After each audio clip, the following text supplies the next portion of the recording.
What if the biggest headlines we see today, what if they're not really new? What if they're just the latest chapter in a story that actually kicked off 300 years ago?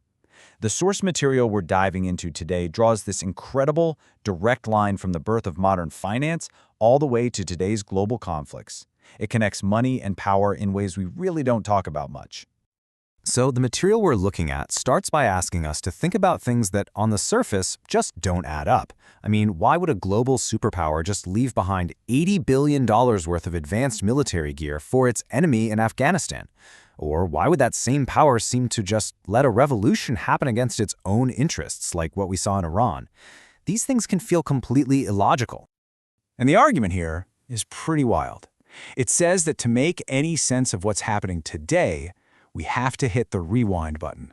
And not just a little bit. We have to go back 300 years, all the way back to the start of a whole new cycle, a time when a new kind of private wealth was born, one that was powerful enough to rival and maybe even steer entire nations.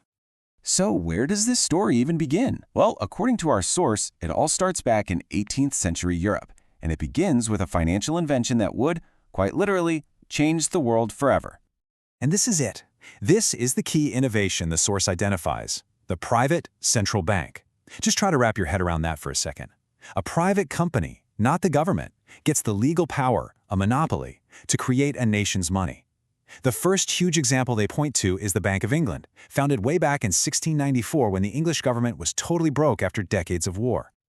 Okay, so how does this actually work? This slide kind of breaks down the blueprint. Step 1. The government needs cash. The private bank then literally creates money, out of nothing, to buy government bonds, which are just fancy IOUs.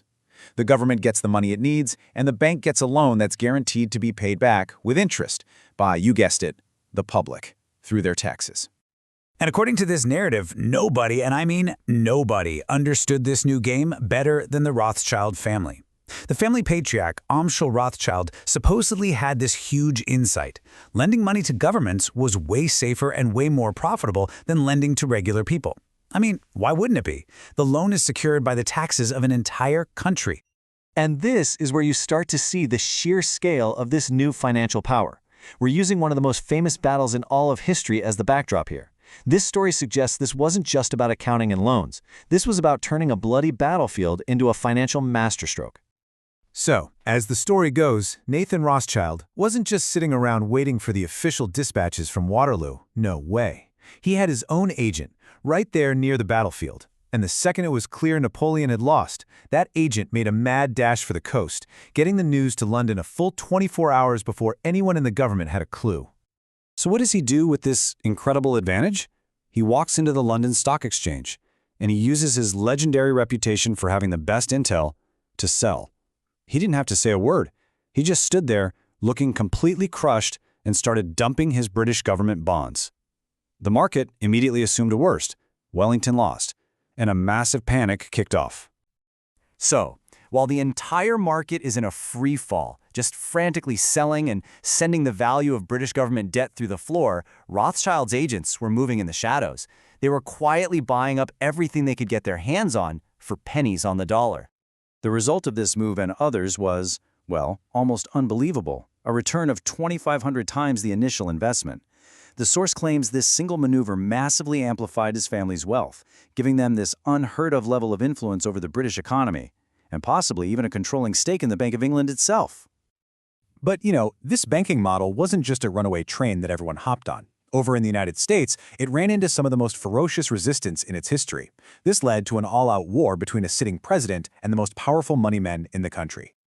On one side, you had President Andrew Jackson. He was a war hero who saw the Second Bank of the United States as a corrupt monster that was a direct threat to American freedom. And on the other side, you had the bank's president, Nicholas Biddle, a brilliant but incredibly arrogant financier who truly believed the country simply could not function without him calling the shots. Jackson's feelings on the matter were, well, they were crystal clear. He didn't just have a policy disagreement with the bank. He saw it as a deeply immoral threat to the entire republic, a corrupting force that had to be completely destroyed. And Biddle's response? It was just as blunt and just as personal. He openly mocked the president and made it perfectly clear that he was more than willing to use the bank's enormous economic power to bring the entire country to its knees just to prove that he was in charge. And according to the source, Biddle wasn't bluffing. He made his move. He deliberately engineered a financial crisis. He tightened the money supply, called in loans, and caused immense pain across the country. And the whole point was to make the public blame Jackson and come crawling back, begging for the bank to be saved. But the whole thing just blew up in his face. It backfired, spectacularly. Jackson refused to budge, and when Biddle was apparently caught boasting about causing the whole crisis, the public turned on him. This wasn't a policy debate anymore. This was economic blackmail by an out-of-touch elite. In the end, Jackson won. And this was his ultimate victory lap. In 1835, for the first and only time in American history, the national debt was paid off. Completely. It was the final nail in the coffin for the debt-based system he hated so much. Then, just a few weeks later, an assassin stood right in front of him. But in what seems like an impossible twist, both of his pistols misfired. Okay, so let's take a step back. We've looked at the Bank of England, the Waterloo Gambit, the war between Jackson and Biddle. What does it all add up to? Well, the source argues that these aren't just a bunch of random, isolated events. They're evidence of a pattern that just keeps repeating. And this is the alleged cycle that the source lays out. It all starts with conflict, right? Because war is the single greatest creator of government debt. Then, by controlling the money supply, you can create these artificial booms and busts. And during the busts, when everyone's broke, you can scoop up real assets, land, companies, for next to nothing. All while you're influencing politicians to keep the whole system running. It's a pattern of crisis and opportunity. So what this narrative really does in the end is it totally reframes how we're supposed to look at history. It suggests that behind the usual stories of kings and presidents and ideologies, there's this other, much quieter struggle that's always happening, a fight for who gets to create and control our money. And that brings us right back to where we started. The source presents this historical template, and then it just leaves us with this one final, really provocative question. As you look at the world today, at the wars, the economic crises, the bizarre political shifts, you have to ask yourself, is this centuries-old pattern of money and power still playing out right now, right in front of our eyes?